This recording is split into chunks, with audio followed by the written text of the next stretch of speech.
Hey everybody, this is Dream, and today we have a 4-game Major League Baseball slate that starts at 7 o'clock. We only have 4 games on the slate, so it's going to be somewhat rough. Pitching is absolutely terrible on this one. We have one good pitcher. Everybody else is in very funky situations, so let's go ahead and get into that. So first, we'll look at Glasnow. So Glasnow is the top overall pitcher on the slate. He's got good upside. He's got the best matchup. He's got the best K rate. He's got the lowest run total against and stuff like that. So he looks like a very solid play, and he has the most upside of anybody on the slate as well. So he's going to be a core play for me today, as he just has so much upside. He'll also be the top owned player by a lot. The other options today will be Charlie Morton, Marcus Stroman, and Vasquez for San Diego, and then 2 Hail Mary plays are Parker and Quantrill. The other two, and Carlos Rodriguez and Plesac, are the 2 players I'm avoiding a ton, as both these guys have really awful matchups. Now, Morton and Stroman both have extreme GPP capabilities today. They have decent strikeout rates, but they have extremely tough matchups, so I think they're definitely risky plays on the slate. As Vasquez, he's got a tough matchup against Milwaukee, but his K rate is so low and the ceiling is pretty low, so he's pretty avoidable on this one. So that's the way I look at that. Let's look at our catchers here. So from catching today, we have a couple guys that look pretty solid. Hunter Goodman for Colorado is one of them. He hasn't been particularly great this season, but he has got another game here at home, and as long as he's at home, he's got upside for a home run. So he's definitely worth a contrarian look at the very least.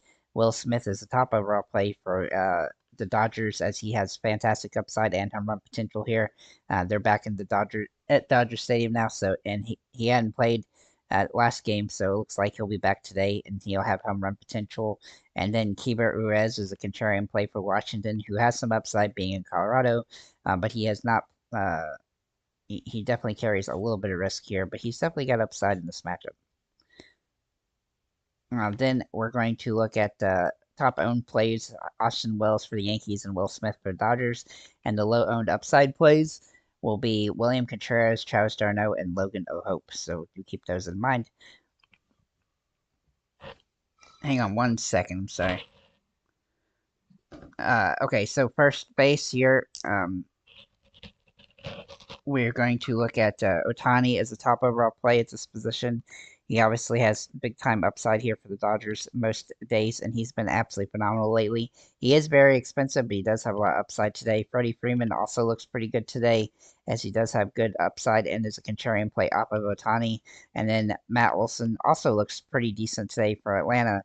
He's really hit the ball better lately. He has some run potential. He's been a little bit inconsistent with the strikeouts, but he definitely has a lot of upside as well. The top owned plays at this position: Ohtani, Ben Rice for the Yankees, and Matt Wilson for Atlanta. And the low owned upside guys for this position are going to be Rice Hoskins for Milwaukee and Tyler Black for Milwaukee as contrarian options on the slate. The next position here, second base, we got Luis Garcia Jr. is going to be the top overall play here. He's got good home run potential in this matchup against Colorado at Colorado, and he hit a home run yesterday. I look for him to continue hitting the ball well here, and he's going to have good upside as a result. Brendan Rodgers also very interesting today, as he has absolutely phenomenal metrics for this game, and so I do make him a core play. He is risky though, because you could use Washington's pitcher here, but you could use Brendan Rodgers as a one-off anyway. And then also Ozzy Albies for Atlanta has some low end upside today as a contrarian play, as well, as he's been hitting the ball extremely well the last few games and has a ton of upside as a result. We also look at Brendan Rodgers as the top owned play, and then the low owned upside guys here are Ozzy Albies, Bryce Turang, and Gavin Lux. And give me just 1 minute. I've got to do something real quick. I'm sorry, guys.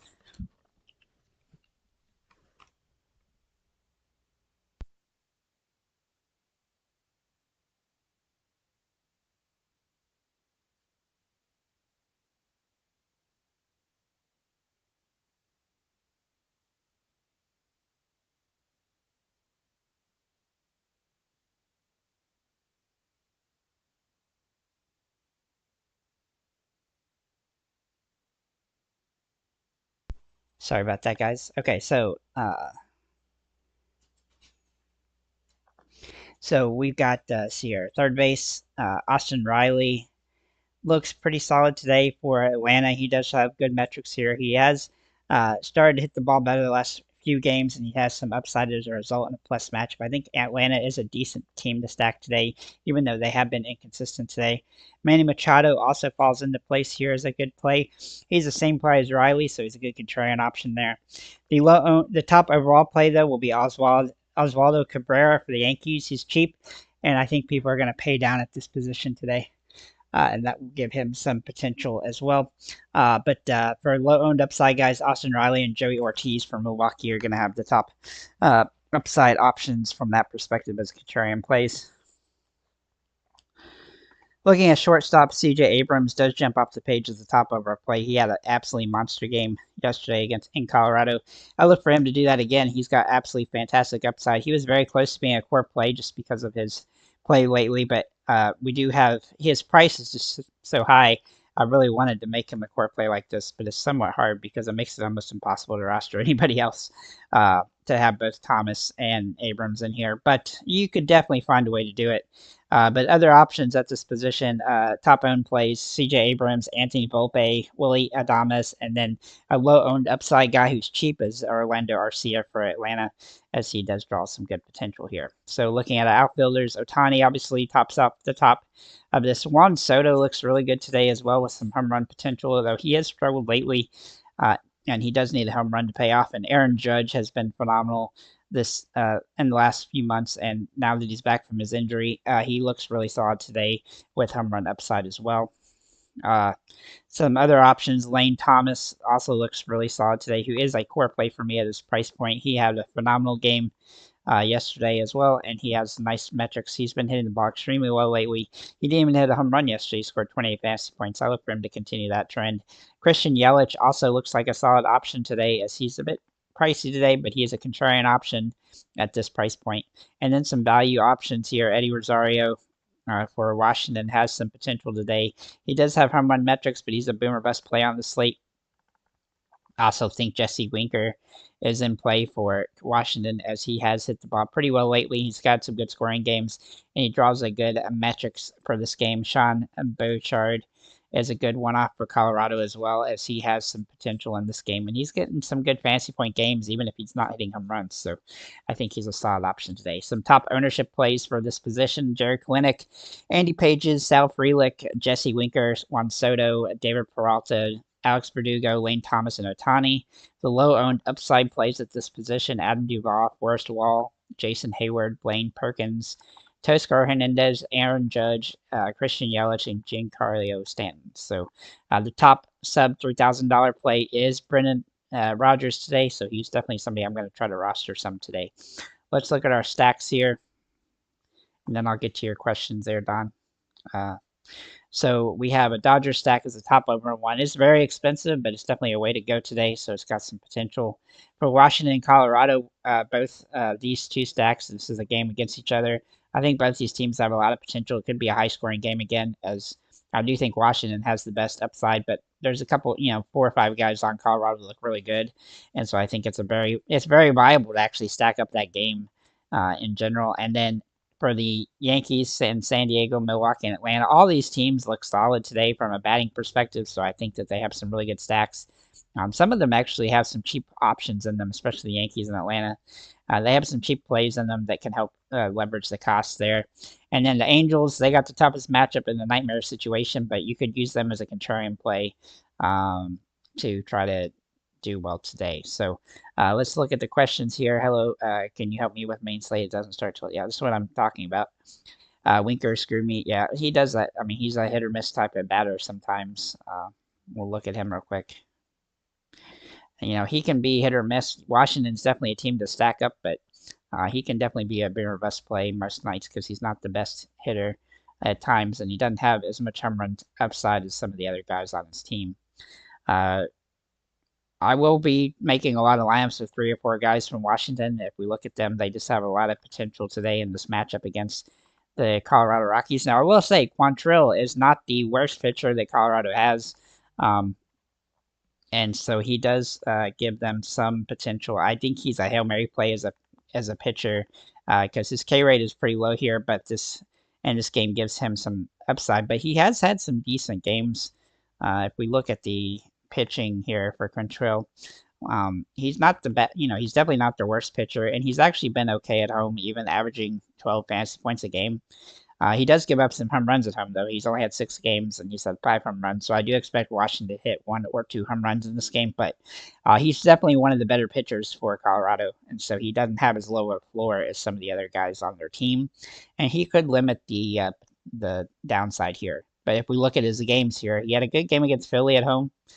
He had an okay game against San Francisco at home. Now, he had 2 bad games between the Houston game and the Dodgers game, but both those teams are really good.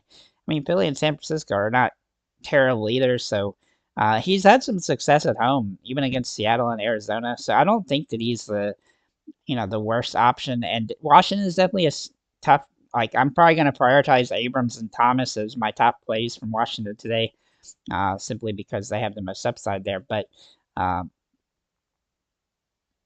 I mean, you're going to have to spin down for one pitcher because there's only one really good one today.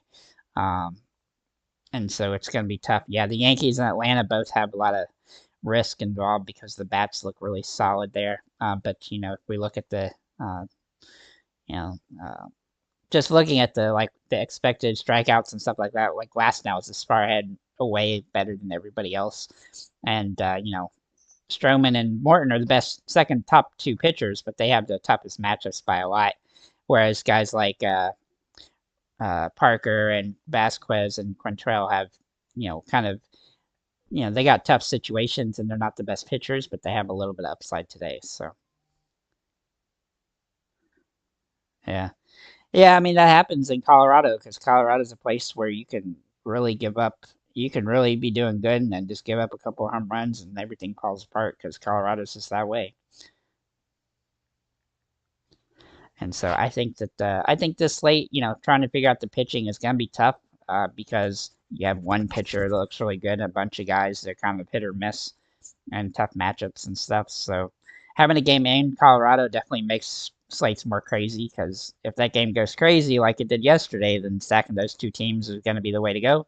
If it doesn't do well, then you're going to have to figure out if you're going to go up against good pitchers with Atlanta or New York, or if you're going to go against weak pitchers.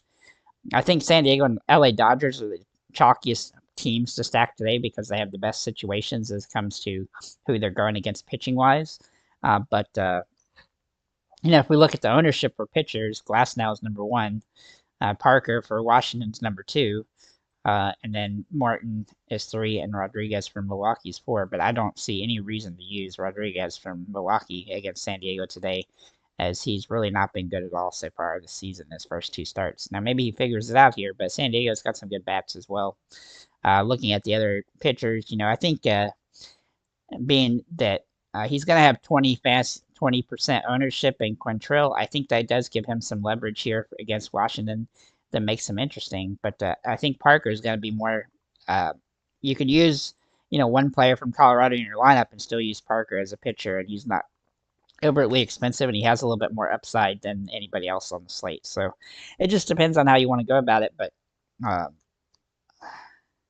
I do think that pulling one of the pitchers from the Colorado Washington game can be a good strategy today if one of those teams doesn't jump off the page today. But I think all the teams today look really solid outside of the Angels, so it's really hard to picking the pitcher is going to be the tough. Second pitcher is really the tough part here. And of course, if you want to go against Glasnow and hope the Angels go crazy, then that's definitely a way to go. And if that was to happen, that would be an easy way to win. That's for sure. Baseball is such a fickle sport; it definitely can happen. I've seen it happen plenty of times. So. That's going to be the contrarian, the Hail Mary type of thing from that perspective.